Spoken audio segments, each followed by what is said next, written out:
Inspection sur le site. L'inspecteur vous demande de présenter une déviation. Branle-bas de combat, on cherche la déviation. Heureusement, avec les QMS modernes, c'est facile.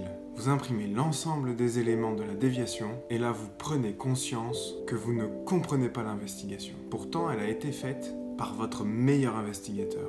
Mais pas de chance, il n'est plus là pour vous l'expliquer. Pas le choix, vous passez plusieurs heures à analyser pour comprendre et être capable de la présenter le lendemain à l'inspecteur, sans être sûr que vous serez convaincant. Mais vous pourriez aussi avoir mis en place quelques règles simples, un template utilisable par tout le monde, un template adapté à la technique d'investigation standard, un template qui vous garantit que vous comprendrez facilement et serez capable de défendre n'importe quel rapport d'investigation, même si l'investigateur est absent. Des rapports d'investigation qui vous permettraient, comme ça a été le cas pour mon dernier client, d'avoir les félicitations de l'inspecteur. Car oui, le rapport, c'est la vitrine de l'investigation.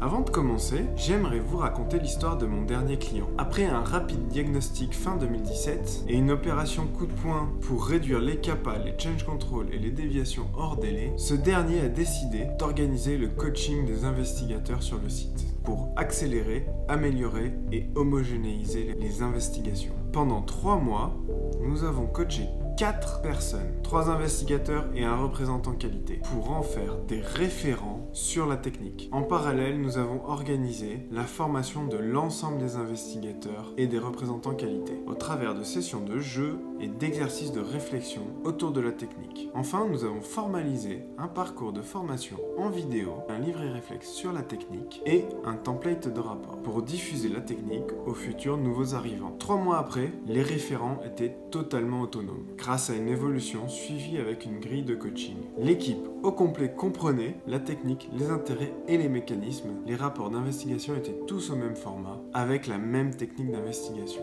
Puis, ils ont eu leur inspection FDA quelques mois après la fin du coaching. Inspection FDA qu'ils ont brillamment réussi. Félicitations à eux. Les inspecteurs ont relevé 3 points de best practice à partager avec leurs collègues inspecteurs. L'un des points était justement les rapports d'investigation. La maîtrise des investigateurs, la clarté des rapports et la capacité à facilement les défendre a été remarquée et félicitée. Alors, comme le rapport est la vitrine de l'investigation, qu'est-ce qui a permis à ce client, au travers de ces rapports, d'obtenir les félicitations de la FDA? La première astuce, c'est l'homogénéité. Tout simplement, chaque rapport a la même forme. Donc, quel que soit l'investigateur, il est facile de rentrer dans l'investigation et de la comprendre. Vous allez vous dire, c'est bon, avec notre QMS, nous avons des rapports au format standard qui sortent de l'outil directement et automatiquement. Effectivement. Mais la deuxième astuce, c'est que le rapport doit retranscrire la démarche d'investigation pas à pas. Or, on sait très bien que les rapports qui sortent des QMS sont certes pratiques car automatiques, mais souvent indigestes à lire et à comprendre. Donc préférez un template de rapport au format Word et structuré avec les étapes de l'investigation que vous joindrez dans le QMS. Troisième astuce, le rapport devrait être comme une histoire qui raconte l'investigation. Et comme une histoire, chaque thème doit s'enchaîner en cohérence et chaque détail nécessaire doit être présenté pour qu'on comprenne l'investigation dans son ensemble. Le premier piège, c'est que l'investigateur et l'approbateur de l'investigation, ayant le nez dans le guidon, ne se rendent plus compte qu'il manque des informations importantes mais implicites pour bien comprendre l'investigation. Alors régulièrement, présentez l'investigation avec le rapport à vos collègues et voyez s'ils comprennent du premier coup ou si vous avez besoin de leur apporter des explications complémentaires.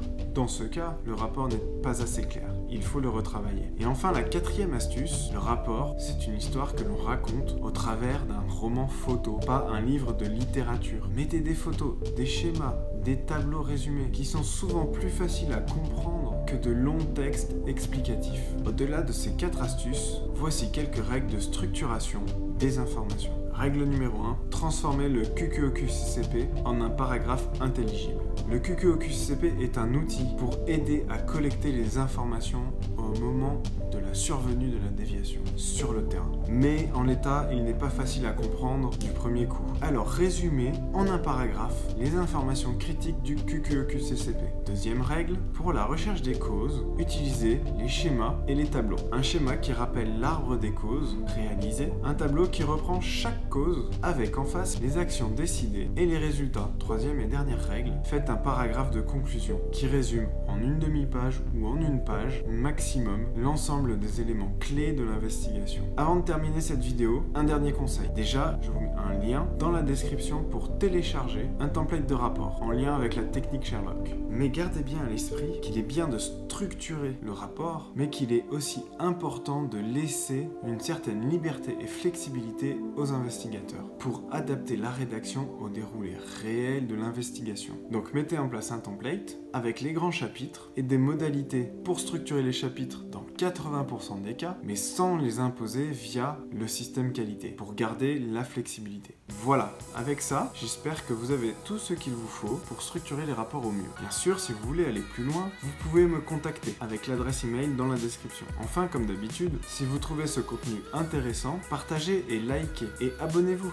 La semaine prochaine, je vous présenterai quelle est selon moi la meilleure organisation pour faciliter le management des investigateurs au quotidien. On va casser certaines croyances que moi-même j'avais au début de ma carrière. Et la semaine d'après, je vous expliquerai comment j'ai réussi à diviser par 2 le temps de traitement des déviations chez l'un de mes clients, juste en ajustant le pilotage au quotidien. Alors pour ne pas les rater, abonnez-vous et vous recevrez une notification à la sortie des vidéos. Je vous dis donc à la semaine prochaine et surtout n'oubliez pas, ne croyez pas ce que je vous dis, expérimentez-le.